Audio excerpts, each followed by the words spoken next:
Hello students, मेरा नाम राजीव शर्मा है और लास्ट क्लास में मैं आपसे बात कर रहा था आवोगाद्रो परिकल्पना के अनुप्रयोग। ठीक है, एक अनुप्रयोग परमाणुता हम ज्ञात कर चुके थे किसी भी गैसीय अणु की परमाणुता ज्ञात करने में, तो वो हम कर चुके हैं। अब जो दूसरा है किसी भी अणु का अणुसूत्र ज्ञात करने में, किसी भी अणु का अणुसूत्र ज्ञात करने में भी हम आवोगाद्रो परिकल्पना का प्रयोग करते हैं। कैसे करते हैं देखिए, मान लो आपके सामने एक क्वेश्चन है, एक प्रश्न है, सिद्ध कीजिए कि जल का अणुसूत्र H2O होता है। सिद्ध कीजिए कि जल का अणुसूत्र H2O होता है।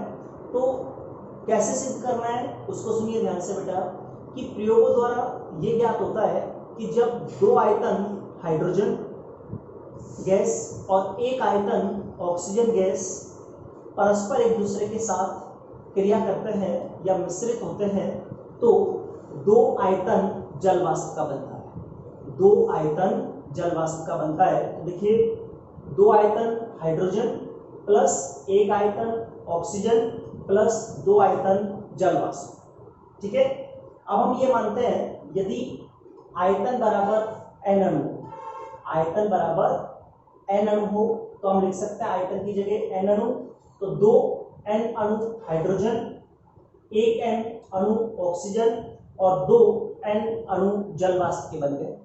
ठीक है, अब हम ये मानते हैं कि n बराबर 1, तो n बराबर 1 रखने पर, तो n की जगह 1 रखना है, तो दो अणु हाइड्रोजन लिख सकते हैं, एक अणु ऑक्सीजन लिख सकते हैं और दो अणु हम जल वाष्प के लिख सकते हैं बच्चों। फिर ये जो रिएक्शन मैंने आपके सामने लास्ट में बताई कि दो अणु हाइड्रोजन प्लस एक अणु ऑक्सीजन बराबर दो अणु जल वाष्प, इस रिएक्शन को, इस अभिक्रिया को मैं आधा कर देता हूँ। तो एक अणु हाइड्रोजन हो जाएगा दो की जगह, आधा अणु ऑक्सीजन हो जाएगा एक अणु की जगह और एक अणु जल वाष्प हो जाएगा दो अणु की जगह। तो यह अभिक्रिया आधी हो गई। ठीक है, अब चूंकि हम जानते हैं कि जल वाष्प के एक अणु में, जल वाष्प के एक अणु में आधा अणु ऑक्सीजन होता है और एक अणु हाइड्रोजन होता है। जल वाष्प के एक अणु में आधा अणु ऑक्सीजन का होता है और एक अणु हाइड्रोजन का होता है। चूंकि हमने पहले अनुप्रयोग में ज्ञात कर लिया कि हाइड्रोजन और ऑक्सीजन दोनों ही द्विपरमाणुविक गैसें हैं। हाइड्रोजन और ऑक्सीजन दोनों ही द्विपरमाणुविक हैं। ठीक है, अतः इनके एक अणु में दो परमाणु होंगे, इनके एक अणु में दो परमाणु होंगे। तो आधा अणु, यहाँ पे आधा अणु ऑक्सीजन लिखा हुआ है, तो आधा अणु में कितने परमाणु होंगे? एक परमाणु ऑक्सीजन का होगा और एक अणु हाइड्रोजन लिखा हुआ है, तो एक अणु हाइड्रोजन में दो हाइड्रोजन के परमाणु होंगे ना। तो बेटा जल वाष्प का जो सूत्र होगा उसमें दो हाइड्रोजन के परमाणु होने चाहिए और एक ऑक्सीजन का होना चाहिए। तो जल वाष्प का जो अणुसूत्र होगा वो H2O होगा। क्या होगा?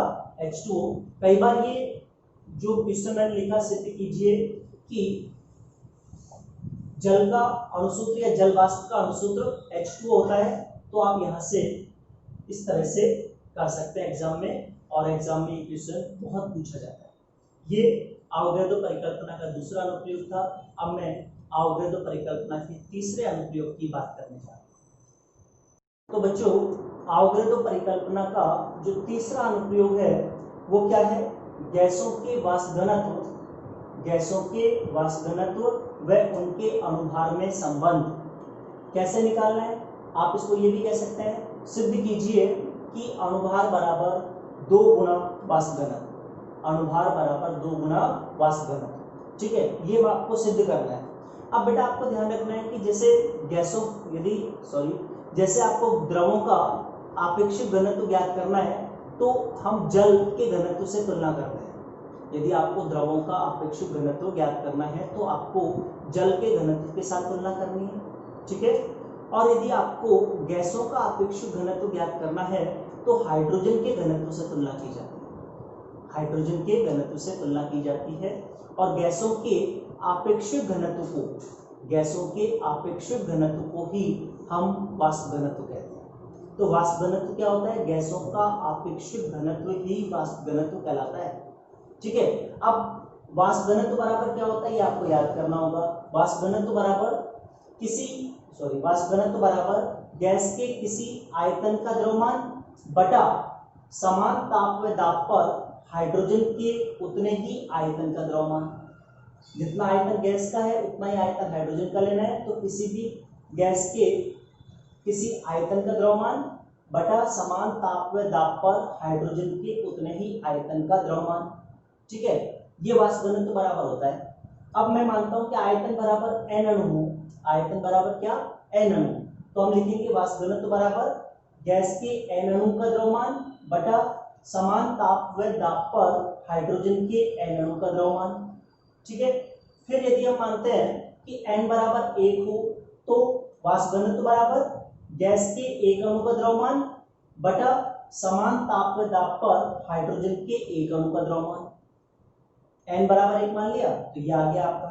अब चूंकि हम जानते हैं कि हाइड्रोजन द्विपरमाणविक है, हाइड्रोजन क्या है? द्विपरमाणविक, तो आप इसको ऐसे भी लिख सकते हैं वाष्प घनत्व बराबर गैस के एक अणु का द्रव्यमान बटा समान ताप व दाब पर हाइड्रोजन के दो परमाणुओं का द्रव्यमान। क्योंकि हाइड्रोजन के एक अणु में दो परमाणु होते हैं तो एक अणु का द्रव्यमान है हाइड्रोजन का, तो अपन ने नीचे क्या लिख दिया? एक अणु की जगह समान ताप व दाब पर हाइड्रोजन के दो परमाणुओं का द्रव्यमान। क्यों लिखा? क्योंकि हाइड्रोजन द्विपरमाणविक गैस है और उसके एक अणु में दो हाइड्रोजन के परमाणु होते हैं। ठीक है, अब उधर आ जाइए। फिर मैंने इसी को ऐसे लिखा वाष्प घनत्व बराबर गैस के एक अणु का द्रव्यमान बटा इस दो को मैंने, ये दो है ना, दो परमाणु का, दो को अलग कर लिया तो दो गुना हाइड्रोजन के एक परमाणु का द्रव्यमान, दो गुना हाइड्रोजन के एक परमाणु का द्रव्यमान लिख सकता हूं ना। फिर इसको मैंने समीकरण नंबर 1 दे दिया, इसको समीकरण नंबर 1 दे दिया। अब चूंकि अणुभार बराबर क्या होता है? गैस के एक अणु का द्रव्यमान बटा हाइड्रोजन के एक परमाणु का द्रव्यमान। अणुभार बराबर क्या होता है? गैस के एक अणु का द्रव्यमान बटा हाइड्रोजन के एक परमाणु का द्रव्यमान। तो इसको मैंने समीकरण नंबर 2 दे दिया। अब समीकरण 2 का मान समीकरण 1 में रख दो। समीकरण 1 में 2 का मान रखने पर अब देखिए अणुभार बराबर क्या होता है? गैस के एक अणु का द्रव्यमान बटा हाइड्रोजन के एक परमाणु का द्रव्यमान। तो जिसको मैं राउंड कर रहा हूं,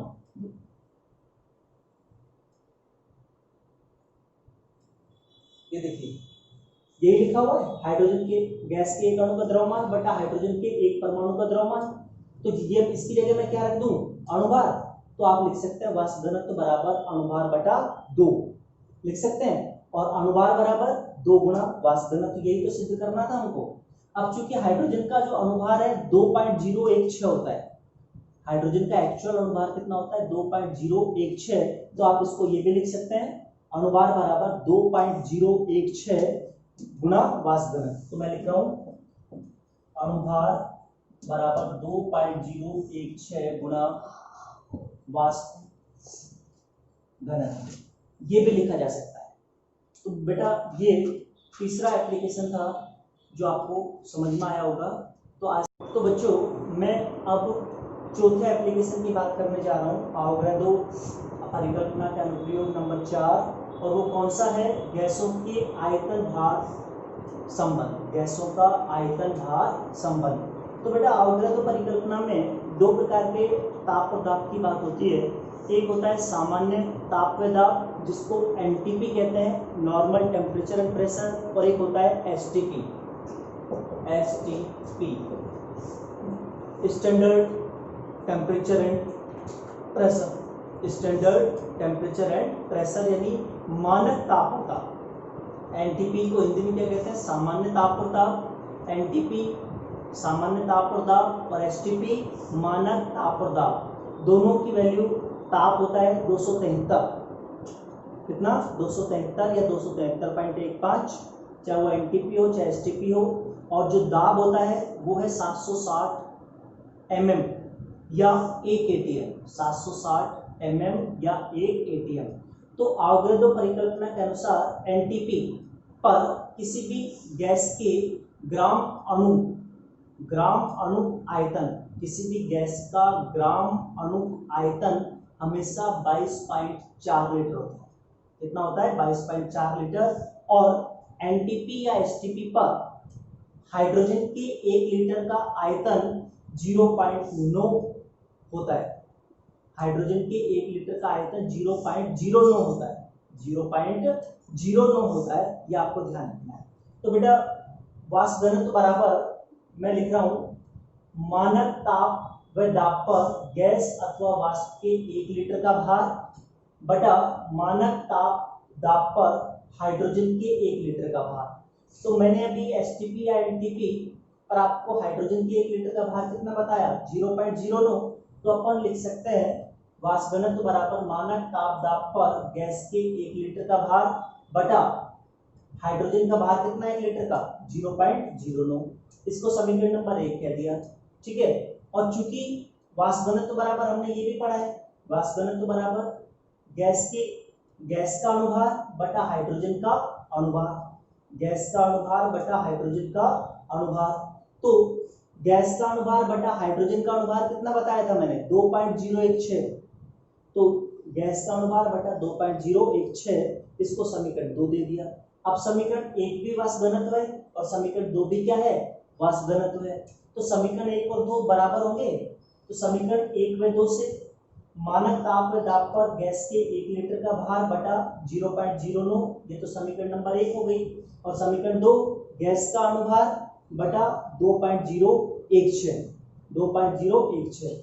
अब हम ये मानते हैं कि यदि गैस का अनुभार कैपिटल एम है, गैस का अनुभार कितना है कैपिटल एम, तो आप लिख सकते हैं मानक ताप दाब पर गैस के 1 लीटर का भार बटा 0.09 गुणा गैस के अनुभार की जगह क्या लिख दूं कैपिटल एम बटा 2.016, ये लिखूंगा ना बच्चों। अब आगे देखिए मैं क्या कर रहा हूं,